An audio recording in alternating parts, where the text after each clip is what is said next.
Ayan, si Ate Charlotte, oh. Si Charlotte, oh. Tumaba na si Ate Charlotte.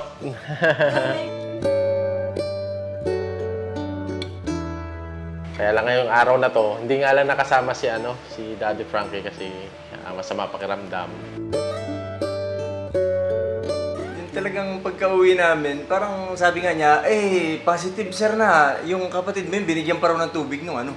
Ibig sabihin, nandun talaga sila nung yung time na yun. Kaysa mag-away kami talaga naghihila na ano sila na. Hinayaan mo na. Saka yun din ang pinakadahilan kung bakit yan talaga nila.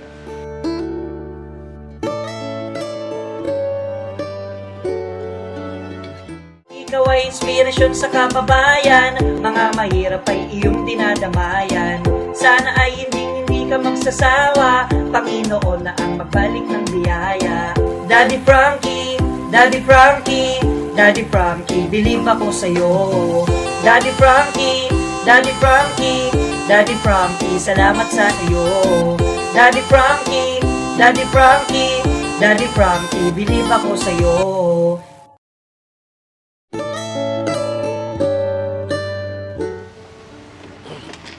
Tanong ka dyan, Ma'am, magandang umaga po. Pwede po magtanong?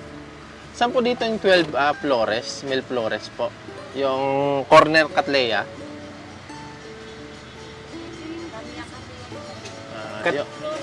Corner Catlea po?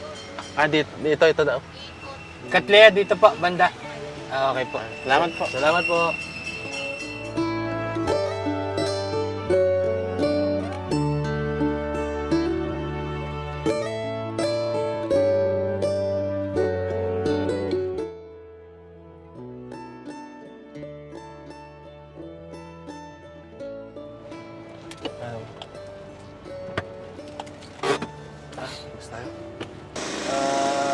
Parang naano daw siya.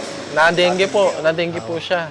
Di hanggang ngayon, medyo masama. Opo, nandun nakahiga lang. Sabi niya, punta muna kayo, update niyo si Charlotte. Kasi akala niya, umuwi na ng Quezon. Wala naman kasi ibang rin. Kami lang nga natitirang magkapatid. Magkapatid? Sige po. Ano pangalan niyo, sir? Rex. Kayo pala si Sir Rex. Pasok kami, sir. Oo, pasok. At wala naman ibang tao. Yung wala ko lang dyan, pero... Laki ng bahay niyo, ha? Ay, sa pamilya rin. Yung mga mesa. Yan. Ito si Charlotte. Aliligo lang kayo, napakainin. Hello, Ate Charlotte. Kumusta ka, Ate Charlotte? Kabit mo kay Kuya. Hello. Ayan, si Ate Charlotte, oh. Si Charlotte, oh. Tumaba na si Ate Charlotte.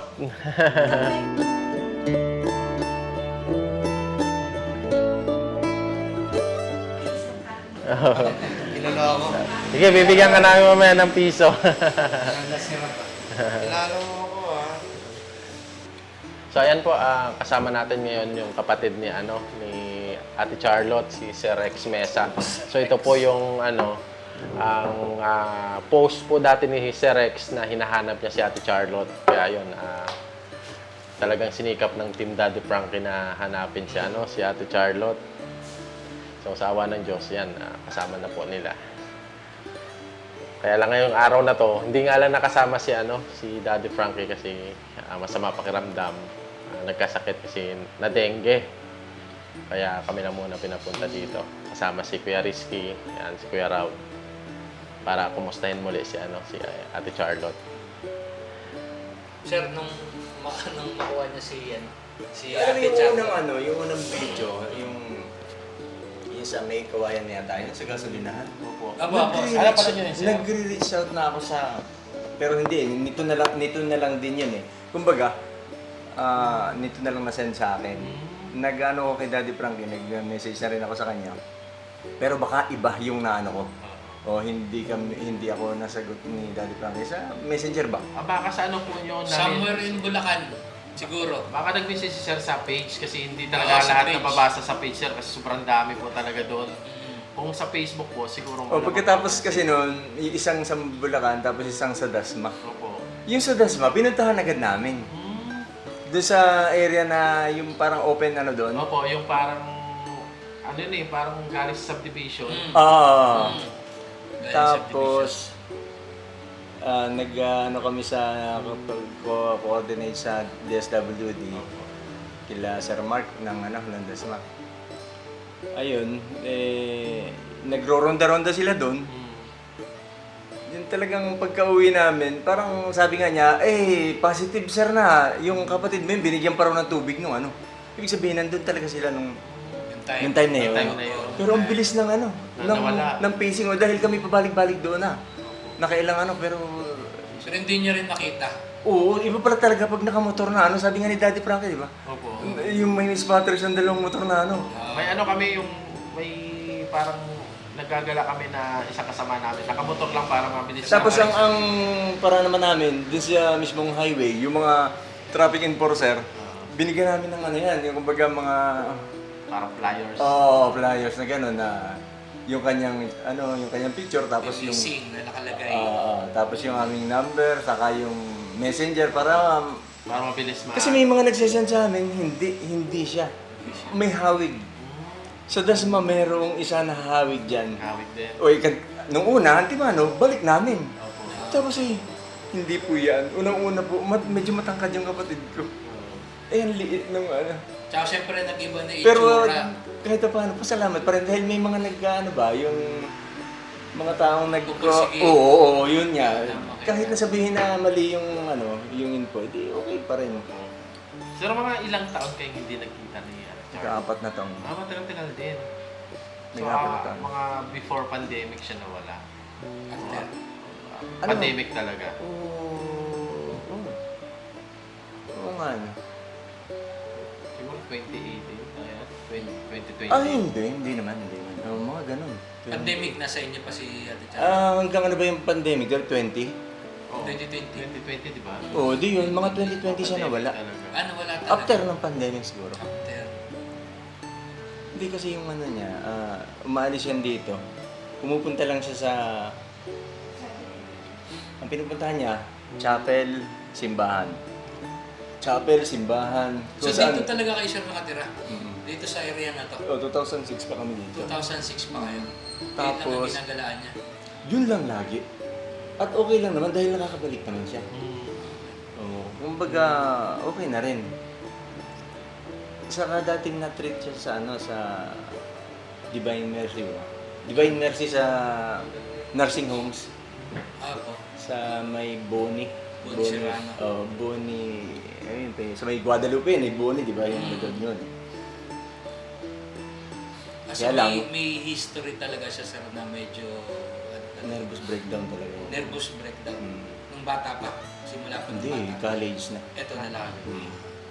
Pero ang namin siya nung nakausap namin yung mga klase niya, matalino daw talaga siya. Oo, dahil high school, magkakaklase sila, matino pa. Nung mag-college na, sa Manila kasi ako sa UE, siya naman sa Sacred Heart sa Lucena. One time sabi ni nanay, uwi ka muna dito, Rice. Tingnan ng kapatid mo. Ang taba-taba. Lumukong-lubong ganun talaga. Tapos may narinig na kung Ano na nagsimula yung bitang na pinaano sa alam mo yung mga albularyo na medyo Nasubukan nasasaktan niyo lang, rin. lahat yan. Tapos ay nagkaano sa doktor na naresetahan kung anong Leponex, 100, ulan sa si Prexa, yun pa na yung sa Prexa. Ang taas, malakas pala yun yung Leponex. Yung mga gamot niya sir para sa ano ba yun? May Patulog yun. mga Pampatulog. pampakalma, mga ganun. Pampatulog. Pampatulog. anti-anxiety siguro yun. Pero ang pinaka-importante nga, di yung pagkain. Baka dito. Dahil siyempre pagka nagugutom ang tao ba, Nananagdagan yung stress. Parehas. Ganyan yan, pag attention na ganyan.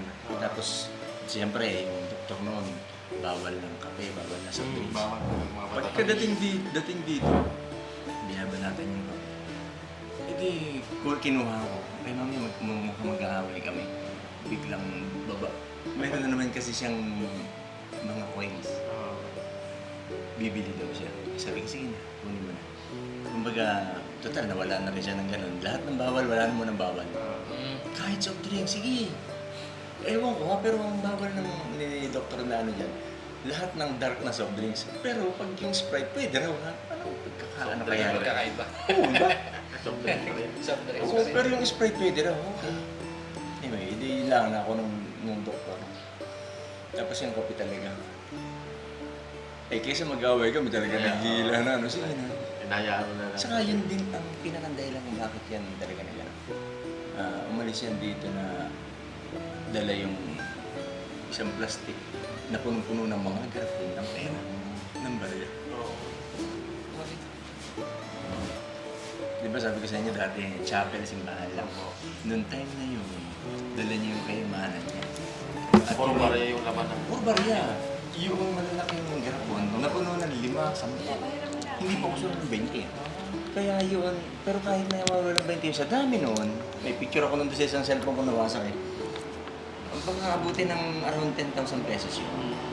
At yun ay dala-dala niyan, na sabi sa akin ng tricycle driver doon, ay pera pala po, kapatid niya pala po yan. Eh, pera pala po yung panay. Oo, dala niya ng mga barya ay hinahanap po ng kapatid niya na nakakaw daw po sa kanya. Ay, yun na nga yun. So, sa madaling sabi, maaaring yun yung mindset niya laging lalabas ko, kunin o hahanapin. Yung pera na dala-dala niya. Oo, yun. Kaya siguro na isipan niyang lumabas Kaya, tayo. useless na di pagkakumpon, dadaling ko dito. 30 minutes pa, aalis na ulit. Alis na ulit. Pero sir, nung ano, Ginawa ko pa minsan dito para nilak ko. Pag lumabas pa nilak rin. mo naman, hindi na makakalabas, nakalak na Ah. Yun dun sa Sisigaw. Nasigaw, pero may sarili naman siya, kaya lang, hindi pa rin. Kasi Oo. Iba yung ano. Kung tutuusin, kung hindi na nangyari yun, okay ko yung paglabas-labas na talagang simbahan at church lang. Yun lang parang bisyo niya dito. Oo, chapel. Tapos yung simbahan dito sa Concepcion. Nung makabalik sa sir, sino yung mga natatandaan niya? Ano, mga may memory na natatandaan niya? Mga kakilala niya? Nung makabalik siya dito. Nung makabalik galing. Sino na yung, meron ba siyang mga hinahanap na?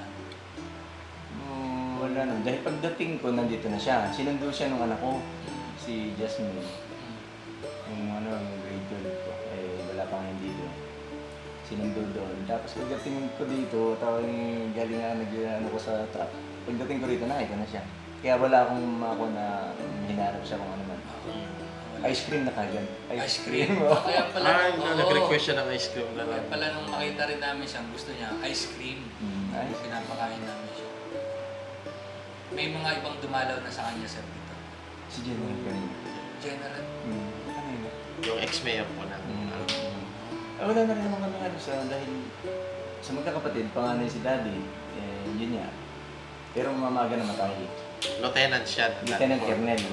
Major nung mamatay, wala nang kaya. Parang naging Colonel. Oo. Tapos si Uncle talaga PMAR naman niya. Kaya yun yung nagalit ng General. General. Pero dito sir, madalas kayo o doon pa uwi-uwi din kayo? Uwi ako lalo na nung wala nga siya dahil yun na lang natirang ano namin. Ang pinaka-ano namin noon, buhay ang nanay, siyempre, Colonel naman siya. May pension kami na, hindi naman maliit. Opo. Tapos nag-ano ako ng mga ganyan lumber. Nung nasa Divine Mercy ito, si Ate Banji ang walang sawang dumadalaw sa kanya doon. Parang nasa 30,000 ang monthly doon, pero yung laba, tapos yung mga binabayaran din natin Banji, mga 50,000 a month. Kaya siya ang nadalaw sa kanya noon. Kaya ako may nasa Bicol din, may Busy ibang din. asawa. Yung dalawang malaki ko, ibang asawa ko. May maliit pa ako ngayon na ibang rin, nasa makabilang bahay na rin. Ate Charlotte, masaya ka na nakabalik ka kay kuya mo? Okay na. Oo. Nagkapabili nga ngayon na naman ng Mas- Binigyan ni General 1,000. Ay, ibibili daw ng sabi niya, yung vanilla, ano pa nga Chal, yung na pinapabili mo? Coffee crumb. Coffee crumb? Tapos may nakita siya nga din, yung ilaw, o nga naman, sabi ko, yung ilaw, sige, may binigay naman siyang Meron din cookies and cream. May pabibigay si Daddy Frankie siya pambili mo doon ng ice cream mamaya. Meron din pang birthday. Kailan ba birthday mo, Ate Charlotte? May iwan. Oh, May iba yung nag-post si, ano, si kuya mo, di ba? Mali pa ako, 45th birthday, 46 na pala siya. Rex naman, Tapos, ay August di ba't parang nakikiusap ako doon sa ano? Lahat ng mga nakakakilala sa akin, eh nag-share, nagdamihan. O kahit yung buong alabat, nagkanohan, yung alabat online. O Lahat sila, halos. pati yung ano, meron nakakakuha na RJ Antonio, pulis. Meron din. O nakakita, kaso inilet yun niya dahil wala nga naghahanap ng anong yun. Anong birthday ni kuya mo? August 20. Tanda. Tanungin mo at masasagot niya. 20 September. Pero sir, anong plano nyo kay ate? Kay Uncle naman, halos, sa ngayon, check up muna dito sa government hospital. Tapos malapit. Government hospital. Overall. Check up Overall dito. check up yun. Kung anong condition may nararamdaman, kung ano Kasi naman parang may, sa nung paa. unang na-vlog ni DF2 dun sa may Bulacan. Bulacan. Hindi siya ganyan, mabilis lang daw siya May maglakad. arthritis na. Arthritis. Napapasma naman. Ano? Sumasakit. Yan parang ano, magka, mapapansin mo, medyo ano siya. Ay di yun, ipa-check up ko daw sa ano, sabi niya. 3 Yun days sa lang yun. Amang Rodriguez at yan naman ang So yun ang parang Government hospital. Parang plano niya ngayon, sir. Kung Check ano up. ang Bukas mo. pangalan ng gamot doon sa may sakit. Ininom mo naman natin, Charlotte. Serenase. May gamot ka. Serenase na lang. Iinumin mo yung mga gamot para tuloy-tuloy yung ano, pag ano. 3 days nga lang yun. Kapag ka naubos, alam niya. 3 days. 3 days lang. Para alam ko kung ano ang gamot sa may sakit. Ikaw may nervous breakdown, pwede ng Serenase. kahit nung May makita vitamin. siya, kahit nung makita siya ng DSWD, Sa stroke. napalayo naman siya pero sa simbahan pa rin, doon naman sa may Santo Niño. Lagi ang ano niyan talaga, chapel at saka simbahan lang. Kaya madali makita. Kaya ako pwede uminom ng gamot. Pag wala dito, pupunta ako doon. Nandun na, Relax siya. nandun na. Sa kape. Yun nga lang talagang na nung mga kuwan sa kanya, ayoko mag-aalala. Yung barya niya na ano, puno-puno ng pera. Yun daw. ang hinahanap. Ano yung hinahanap niya kaya nakakalayo siya? Namimiss Kung niya. ano't dinala, ay alam mo naman maraming Marami daw yung tampalasa naman talaga. Abay, hindi na, baka around 10,000 pesos. Marami mag-i-interest talaga. Ate Charlotte, gusto mo yung ano, yung lagayan ng garapon na maraming barya, maraming coins? Gusto mo nun? Papabili tayo kay Daddy So, Frankie. paano tayo? Papalagyan natin ng ano, Barya. ng bariyang marami. Ha? Marami yung si Daddy Frankie yung barya.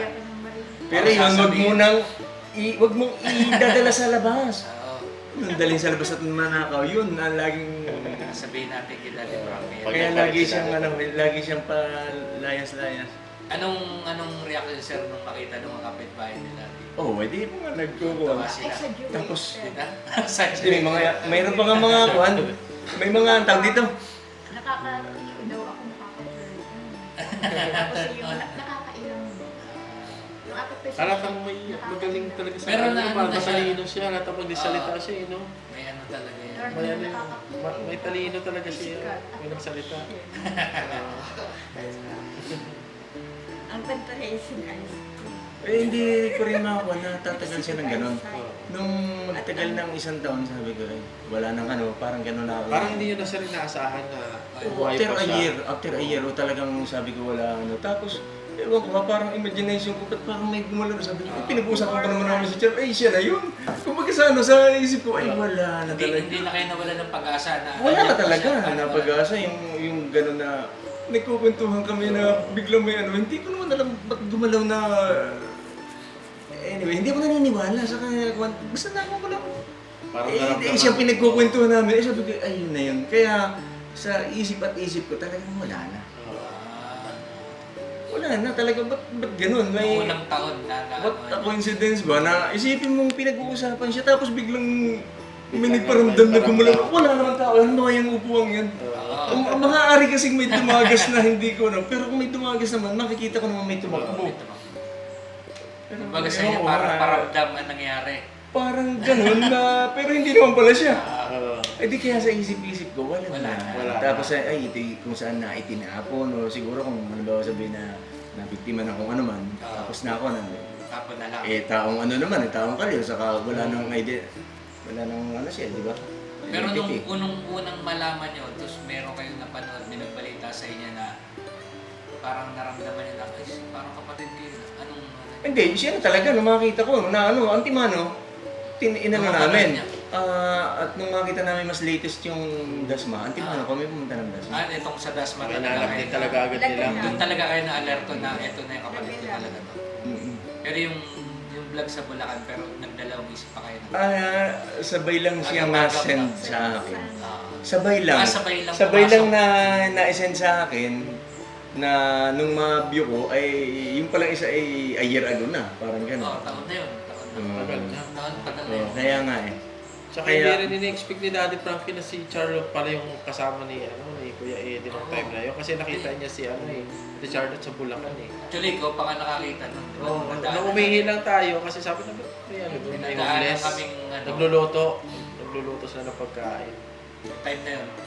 Kami, ihi kami kasi malayo na yung biyahe namin. Pupunta sana kami ng Naglilira ng gilid. tawag dito. Tansa. Yung pamilya pwede nang Si Daddy Frankie nakakilala sa kanya na parang namumukhaan ko to. Nung sinabi niya, May 25 to. ano yun, underage. Underage, yeah. Yun, Na may cheese. siya na nga, sabi May niya. 25 sila. At 25. Ayan, pagka naghanamit dyan ang iba na yun. Pwede na rin. Pero pag i-ano mo ulit sa kanya, i-alert mo muna ulit yung balik sa Babalik. talaga makakasagot ulit ng Mas mabilis siya ngayon recall ng mga nangyayari. Gusto nga nung mga kaklase, yung mga doon, yung mga nag-rescue din, yung mga pumunta ron, na isama sa reunion at may grand reunion daw ngayong May 25 sa amin. Mababait nga siya rin mga klase. Gusto ko nga sana, sabi ko, Yayaman pala yung mga walang kaklase problema. Yun yung sabi ko, walang problema kung pwedeng yung yung kapatid ko kaya lang hindi ko masasamahan yan. Kayo, sila pagkakatiwala ko sa inyo. Oo. Mukhang naman yung mga kaklase sir. Mas kaalagaan sigurado naman yan. Tsaka miss na miss nila si Charlotte. Tsaka mga Eh, professional yung mga kaklase niya, mga yaman. Yan, ano yan? Big inhaler lang yan. ayun Very nga. kinetic. Ito may bigay si Charlotte. Bigay si Daddy Frankie, pambili mo ng Oh. Pambili mo raw ng na Ice ice cream. Pagbalik ni Daddy Frankie, pag nagdala ulit si Daddy Frankie, Kasi papabilang naman makano si Daddy Frankie ng personal. Oo. At alam mo yung unang niya, nag-message siya sa akin at yun nga, yung sa text niya, na-receive ko lang naman yun after nang pumunta ako sa bayan dahil walang signal doon sa Bulala, sa barangay ng Santa Elena, yung Bulala, walang signal doon. Maraming feedback na sa akin ganun-ganun na sige, para maliwanagan ako, punta ako sa bayan. Yung signal lang pinaka-importante. Doon, nagkakaroon naman ng yung wifi na nabili pa kami ng ticket ba? Ticket ng wifi. Di sa wifi nakakano, pero yung number wala. As in talagang walang pa. Pagpasok ko ng bahay, ang dami nagkuwanan. Tapos sabi ko, Daddy Frankie, ako tumatawag na sa kanya nung pa. Kaya nga dapat sasamahan namin nung kasi gustong iuwi na doon sa may Batangas sa Tanawan. Kaklase niya na doon na muna, tapos babantayan nila. Tapos hindi ako sinasagot ni Daddy Frankie. Ang tinawagan ko, yung kaklase niya, ang sabi sa akin, ay, nagtatampo na rin si Daddy Frankie. Di ba alam mo yung effort na tapos malaman lang parang acknowledgement na gano'n. Kasi si Uncle kahit pa paano naman, yun yung yun yung advice din ng DSWD Alabat. Dapat ay kaisa ganon. Yun yung proper na sa barangay. Doon. Pero ako, Antimano, doon sa kaklase, sige lang, kako, dalhin ninyo at maganda nga niyan, nakakasama nyo, napaliguan, napakain. Mas maganda yun. Mas maganda, halimbawa, katulad din sa lugar na to, walang problema kako. Kaso late na ako dahil meron nang nagbigay ng order. Next pag yung pizza mo. Tsaka naman, dapat daw sabi naman ng barangay, dapat hindi rin sila pwedeng Kita ng hindi rin sila pwedeng yung order ng DSWD ng Alabat, hindi rin nila pwedeng baliwalain kasi baka sila daw mabalikan. Kaya yun na lang. Namin, sinunod na lang din namin yung Pero noon, hinahabol ko pa nga. Sabi ko nga doon sa sige, walang problema. Kausapin mo muna kay Ancho mo. Alam mo namang hindi ko gano'ng kinakausap. Tsaka order din yan. Pero siyempre, ang respeto ko sa kanya ay nandun na siyempre. Kaya alam mga idea nung talagang military, discipline. Discipline talaga. Nung Charles, patingin niya ng kaklase mo. Pero picture ni nanay yun, hindi pinapakita. Charles, patingin niya ng picture na pinapakita mo sa akin yung kaklase mo.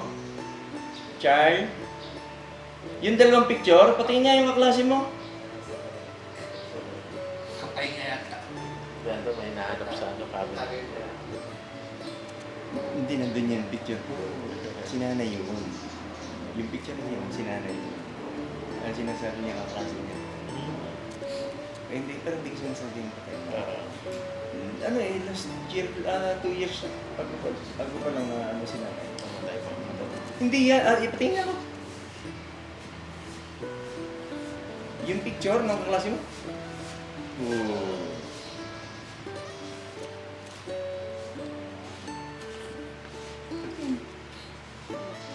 Tuna. Baby tuna. Yan siya. Nasa akin yan, nasa akin. Yan yung... Nasa akin sila. Kaya nga nasa akin yung ano eh, yung pension eh. Nasa akin yung mga ATM ni nanay eh. Kaya ako nag-aalaga sa kanya, yung ako ang magbuka sa kanya. Baby tuna. So, ito, tawag ni Ate Charlotte dito. Baby, tuna. baby ano? Baby tuna. Tunax? Baby baby. Tuna. Baby Pero ito tuna. si... Yan. Hindi mo namimiss si Baby Tunax. Mistisa yung nanay niyo. Namiss mo rin si Baby Tunax.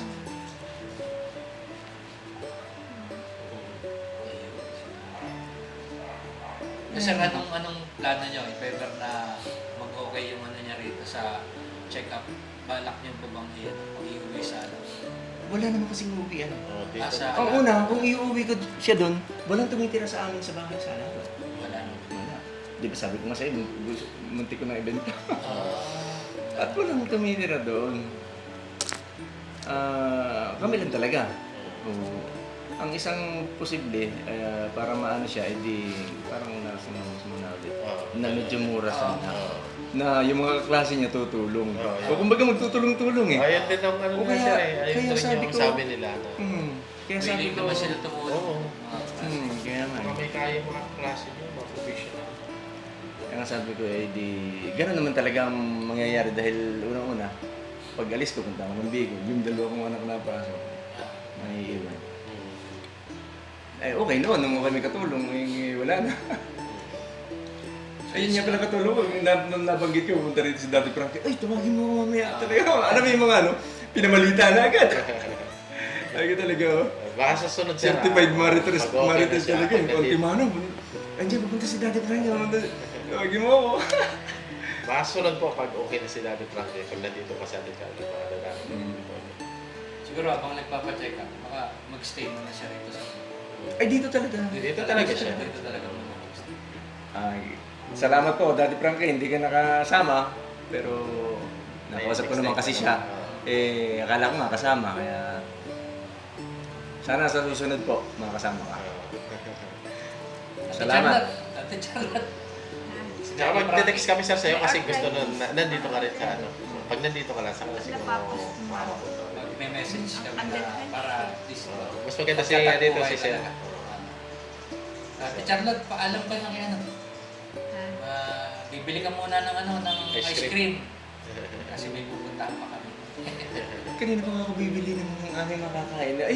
Paglilinis ko nga, hindi ko malaman kung saan ko na. Kinuha ko na yung ano, hindi ko malaman kung saan ko na ilagay yung susi ng motor. Pero pag lumabas kayo, habol agad siya, hindi naman. Hindi. Hindi naman. Dito lang halos siya. Ikaw, di ba? Una-una, yung lakad niya. Kasi mahirapan siya. Yung lakad niya ano. Pero kanina bumaba nga eh. Nakakababa naman niya. Kaya medyo, sabi rin ni Uncle, dapat nakalaki yung ano. Para hindi Ilalak para na. safe siya. Oo.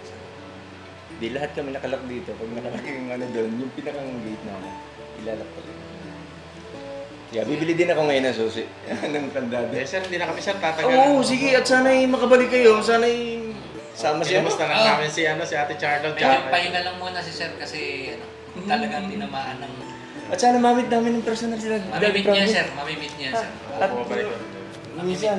Thank Salamat you. sir. Thank you, sir. Salamat po. Thank you, thank you. Salamat Ate Sir. Charlotte. Bye-bye Ate Charlotte. Yun, so mga kababayan, no, andito kami sa bahay ni Kuya Rex dito sa may Marikina. Marikina na to sir, no? Ayan, in-update lang po namin kayo dito sa kalagayan ni Ate Charlotte, yung na-vlog po ni Daddy Frankie at na-rescue sa may parteng Cavite. Ayan, maraming salamat po sa mga nanood ng ating videos at mga sumubaybay. Mga kababayan natin dyan sa OFW na walang sawang sumusuporta po kay Daddy Frankie. Yung mga kababayan nating sumusuporta sa videos at mga upload ng kay Ate Charlotte at kay Kuya Rex na nandito, nakasama natin. At tinanggap kami ng maluwag dito sa kanyang bahay. At syempre, nagpapasalamat tayo sa Team Daddy Frankie. Andyan ang videographer natin, si Mons Channel. Andyan din si Kuya Rab, si si Baby Jodax na. Yan, si Sam Motovlog at syempre si Daddy Frankie. Nagpapahinga ngayon sa gawa ng may sakit siya. Medyo nadali ng dengue. Pero sa susunod na pagkakataon na makapasyal kami rito sa bahay ni Kuya Rex para ma-meet niya ng personal at si Ate Charlotte. Abangan niyo po yan sa mga susunod na vlogs. Yan, at sa walang sawang sumusuporta sa atin, ang Rise Above International sa pamumuno ni Ninang Tita Honey S. Yan, maraming salamat sa inyo. Mga kababayan, patuloy po nating suportahan si Daddy Frankie sa kanyang magagandang adhikain para sa pagcha-charity vlog yan. God bless po sa ating lahat mga kababayan. Salamat po.